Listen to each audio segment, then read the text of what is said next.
What's up, YouTube?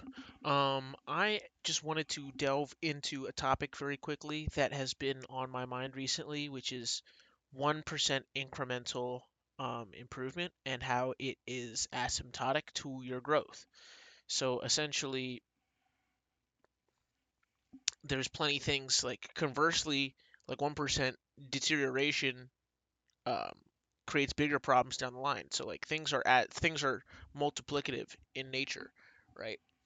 So like when you think about stuff like if I were to make a 1% improvement right today and a 1% improvement tomorrow, and it would still be like it would look like on a graph like very small improvement wise, or I suppose this way, um, it would look very small improvement wise. That 1% to that 2%, 3%, you add 1% improvement every single day, and then eventually it moves upwards and upwards and upwards and upwards and upwards and upwards and upwards like that, because you've improved your quality so much that it can't help but skyrocket. And so that's kind of what you need to focus on when you're improving yourself. So like um, say that you're doing something new that you didn't previously do for your content, like you have really good buzzwords for what's trending at the moment.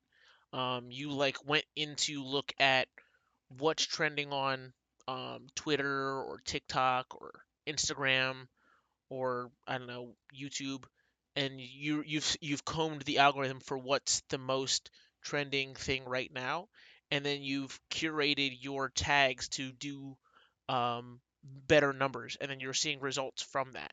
So obviously that's something that's 1% better for your content.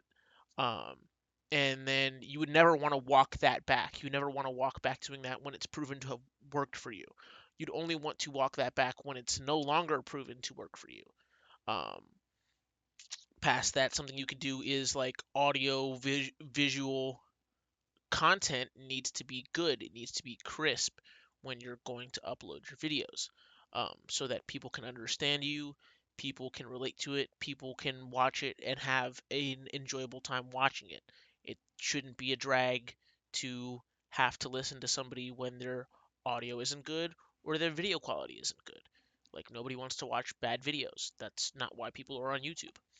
Um, Now, what I will say aside from that is that conversely, deterioration, like walking any of those quality fixes back. So, like, say you're in a habit of just, I'm going to make this video, I'm not going to edit it, I'm not going to write a script or anything like that.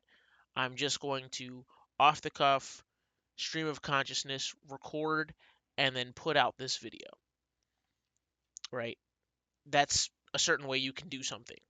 And then you get into the habit of, oh, I'm going to edit and then chop these videos so that there's no pauses, there's no any kind of lapse in thought or train of thought, so that it seems more cohesive to the audience, right? And then you get in the habit of making those edited videos and then putting out one of those every single day. If after 6 months of putting one of those out every single day, you have like a modest audience of like a few hundred people who watch those, and they like check in and enjoy it, and then you go and walk back the editing so that it's just raw and off the cuff, they will notice that drop in quality, and then that will jeopardize the foundation that you've built for your content.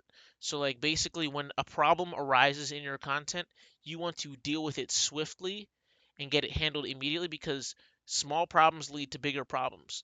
Just like small wins, like I was explaining before, the small wins on the what do you call it, graph, compound and then grow to bigger wins, right?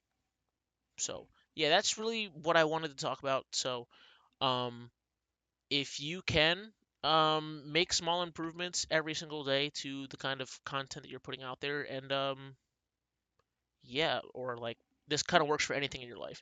So like if you're learning to lift weights or something like that, or get fit, um, or like, get a better diet or something like that.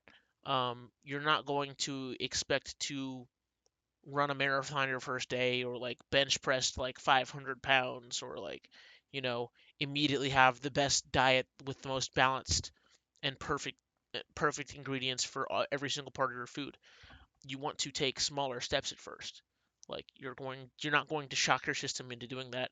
Like you're not going to, you know, run 26 miles. You're going to run a half mile, and then work yourself up to running a mile, then work yourself up to running a mile and a half or 2 miles, or like, and then five. You know, you work yourself up to these things, and then you work yourself up to 10-mile runs, or like a half marathon, and then a full marathon. You know, that's the way you would do that, because then you've created a pattern for yourself with which, and a foundation with which to grow from, and scale. So when you can create a small measure of success, you want to scale that up to something that you can fully flesh out. Yeah, that's really all I wanted to talk about. Appreciate anybody who's sitting here watching. This is just kind of a stream of consciousness video. I'm not really doing any edits or any jump cuts. Um, there will be a lot more of these talking head videos to come.